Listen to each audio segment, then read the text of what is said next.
Good Monday morning. It's tea time.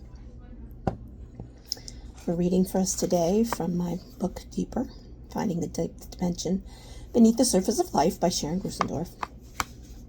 And this small section comes from the chapter on kenosis, and it is titled, Don't Be Afraid.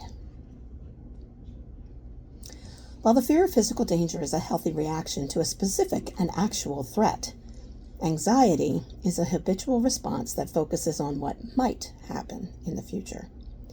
Anxiety clings to negative, fearful thoughts, repeating them over and over while preventing us from being present to the right now moment.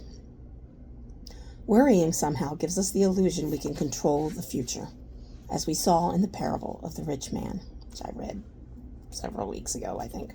Anyway, in reality, however, anxiety is not only non-productive, but physically and emotionally destructive.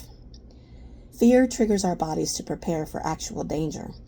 Respiration and heart rate accelerate to bring more energy to our muscles, and our muscles tighten, getting ready to either fight or run away. Blood flow decreases to our brain's frontal lobes, which are responsible for logical thinking and planning, and is redirected to the more instinctive parts of our brains. Blood flow to our stomachs and intestines is also diminished.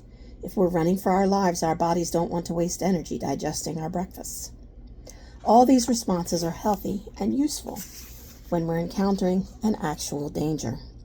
But unfortunately, our bodies can't tell the difference between fear and anxiety. When we worry, we put ourselves in a constant state of physiological fear reaction. The same reactions that are helpful when our bodies are preparing to deal with a short-lived crisis become destructive when habitual worry makes those reactions constant. Heart disease, gastrointestinal problems, high blood pressure, and emotional disorders are just some of the effects of chronic anxiety. In the kenosis of centering prayer, however, we let go of anxiety's repetitive and destructive thoughts. Spiritual practices and disciplines are not just there to test our obedience or austerity. They're guidelines for living a healthy, connected, and generous life, physically, emotionally, and spiritually. They create a new space within our bodies and minds for well-being, creativity, and compassion. Perhaps this is why the most frequent command in the Bible is, "Fear not." Anxiety interrupts our connection with God. It blocks our perception of divine love, as Jesus affirmed in the reading from the Gospel of Luke. Are not 5 sparrows sold for 2 pennies? Yet not one of them is forgotten by God. Indeed, the very hairs of your head are all numbered. Don't be afraid. You are worth more than many sparrows.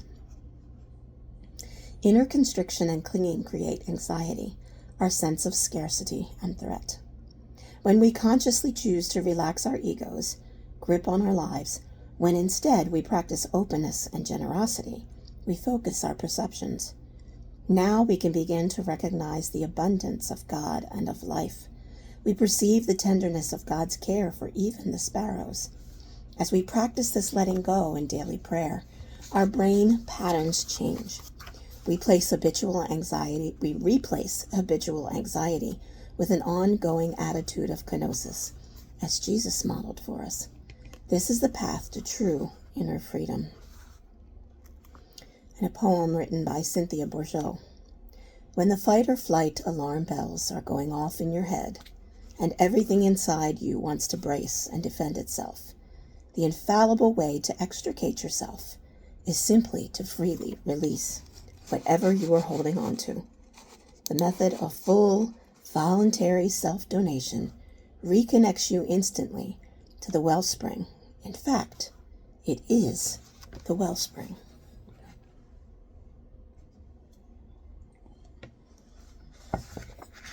Have a blessed day.